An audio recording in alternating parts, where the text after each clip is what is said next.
everybody, and welcome back to the School of Life with Sonny. Oh my days, it's been a minute.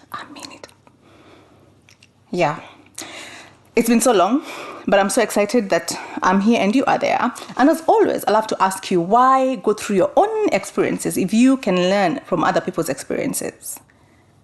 So today, I promised to journey with you this March and just share a bit about my coming to America journey. But I'm a backdrop girl. I'm a background girl. I'm a detail girl. I love giving backgrounds because I'm a therapist. We believe in going back. So I love going back. That's just how I am wired. So I'm gonna take you all the way back to the very, very first time I attempted to get a US visa. So at this point, I'm gonna say I had three failed attempts of getting a US visa before I got my first visa. Two, let me explain to you. Maybe one was not like a visa really, but two are visas. One was kind of a permanent thing that I was seeking, and it was not my prerogative as well. It was I don't know what to say, but I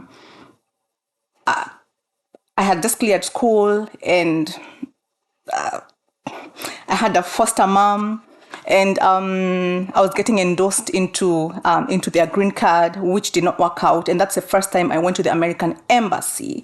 And actually, that is what gave me the name, my last name, Mwangi. You guys, I have so many names that I almost said I don't even know whom I am. Honestly, this is something I've mourned, because I never used my dad's name. My dad's name is Kinuthia, so I never used my dad's name. And of course, I got married and I took my my husband's name. So and I used it. Only the only thing that I never did was I never changed my ID, thankfully. So so right now I don't have to change my ID. So I still have my name Mwangi on my ID, my name Mwangi on my passport, and in other documents my names are so mixed up. Sometimes I just feel like I'm a bit confused when it comes to my name, and I've actually had to mourn and mourn not using my dad's name. Yeah, I detoured. So let me come back. So the first time was when I was 19. I was being endorsed into in a green card, and that was the first time I went to the embassy.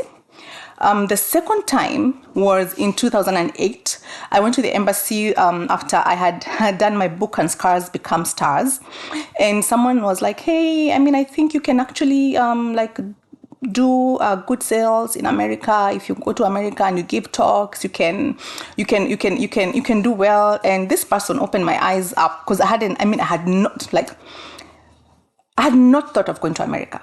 And even the first time I went to America, it wasn't, I didn't know, because I came from school and I was told, okay, this is going to happen. It wasn't something I had planned. So it wasn't like a dream of mine, like, oh, I really want to go to America. No, it wasn't. But in 2008, I went to the embassy now by myself to look for a visa to come and market my books. And I remember when that part that asks reason for visit. I was very candid and I said, market my books. I have all those papers, by the way. Let me just tell you. Anytime you do the form, it's called the S160, never throw it. So you keep it, because you might need to refer to it. So I still have my 2008 paperwork. So I had said reason for visit, marketing my book, and giving talks. Yeah. So I was very candid. I wasn't prepared. Where is your statement? I had a very weak statement, and it wasn't for me. And I was asked, where are you gonna go stay? I had a hotel.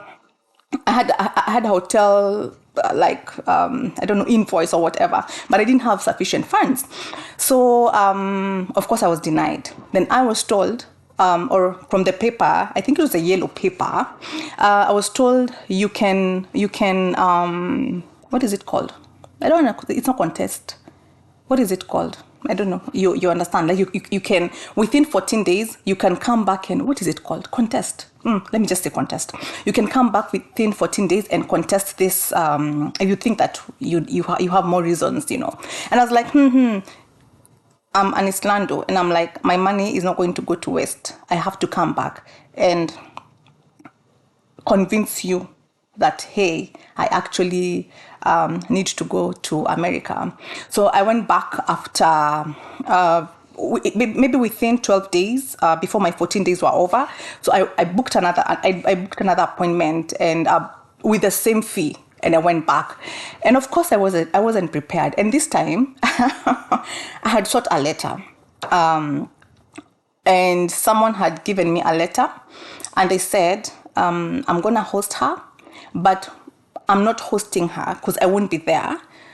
She can stay at my house, but I'm gonna be away while she stays at my house.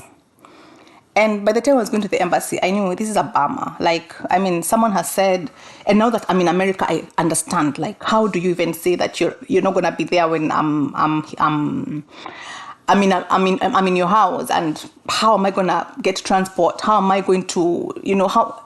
It's just like someone didn't want to give me a letter, but they gave me because they felt like they didn't want to say no. And they never traveled. They had said, oh, I'm going to be in Kenya, but they never traveled anyway.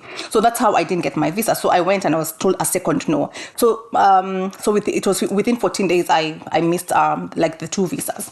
Then I decided, you know what? I'm never, ever going to come back here to ask for a visa. And I said, and my kid's dad is a witness, I said, the next time I come to America, it will be through invitation. No, not to America. The next time I go to the U.S. Embassy, it's going to be through invitation, and I closed that door. And I said, I'm never going to go to U.S. Embassy until they invite me. Talk about confession being your possession. Like,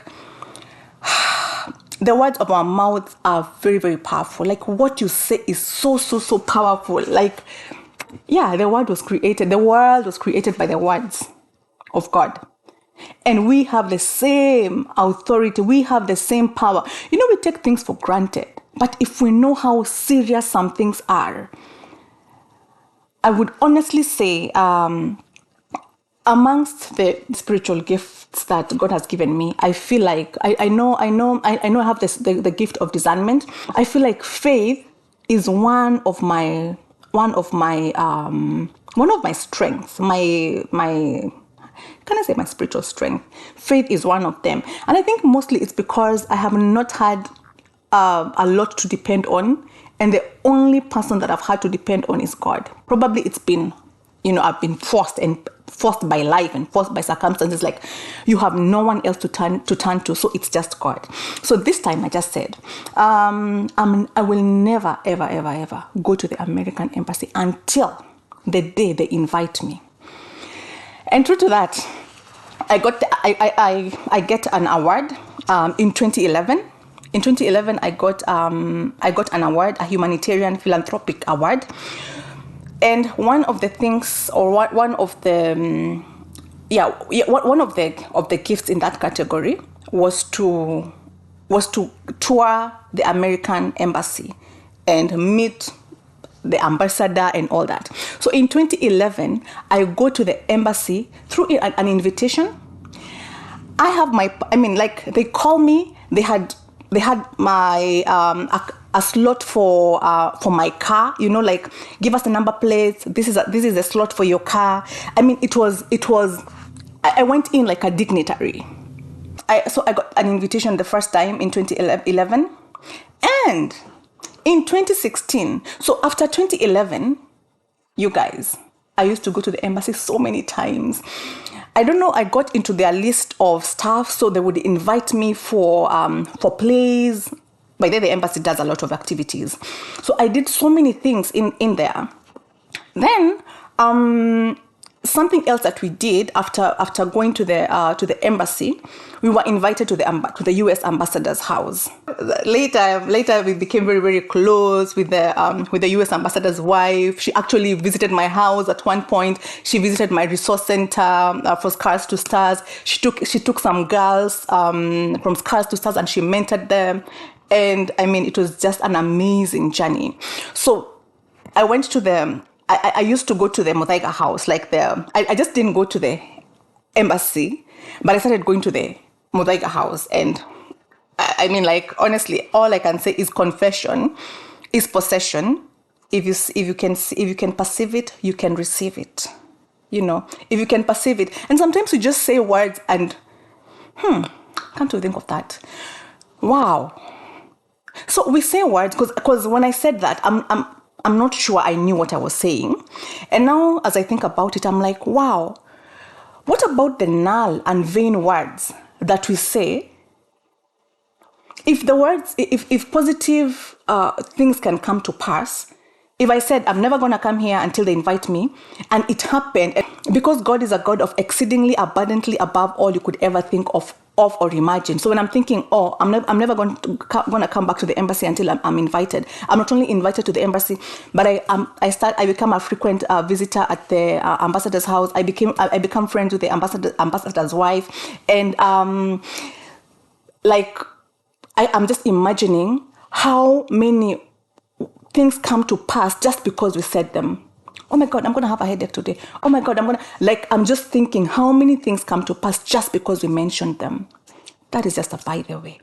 So I get I start going to the embassy like so frequently until I stopped going. Like I would even ignore some message. So the next invitation I get is in 2016. In 2016, I apply for, I don't know if Washington Mandela Fellowship is still on. If it's still on, young people in Kenya, young people in Africa who are doing, like stuff, I don't know, it could be you started something in your village, you started something in your community, you can apply for Washington Mandela Fellowship. So I apply for it's called YALI. I've forgotten, young something, I don't know, but it's a Washington Mandela Fellowship. So I apply and I have to go to the embassy because they were doing interviews and all that. So this time again, my car registration is at the gate. I get in as a dignitary and we do the interviews, but I don't get in. I get a letter. This is a story. This is another story. So I get a letter that was called, they called it alternate candidate. So they said, you guys, this was the days that my things used to be blocked. I'm going to tell you about it. I'm going to tell you about all those things. So I get a letter and it says, though you are a very, very strong candidate, we got to the a max number. We needed 300 people. We got them, but you are number 301. So in case someone doesn't get in, so it wasn't just Kenya. I think it was in Africa. Contestants were from different countries in Africa. So they said, you are 301. So they said, send your passport, So I sent everything and I was standby. And that was it. So of course, nobody broke their leg. I remember my sister telling me, something might happen to someone. Nobody fell sick. I think everyone was in, and I never got an opportunity to go to America. So all this time, I'm not crazy about going to America. Like I wasn't crazy about going to America, and I had never ever thought of coming to live here. It was not in my plan. It was not in my vision board. It was not at all. So the next time I go to the embassy is in 2018. So in 2018, now this is when I get an official letter, an invitation letter to come here and attend a conference. And that's a story that I would want to give you because it taught me so much about connections. It taught me so much about the people in your life. It taught me so much about not ignoring anyone in your life, and how life is like a puzzle, like the pieces of a puzzle add together, piece together.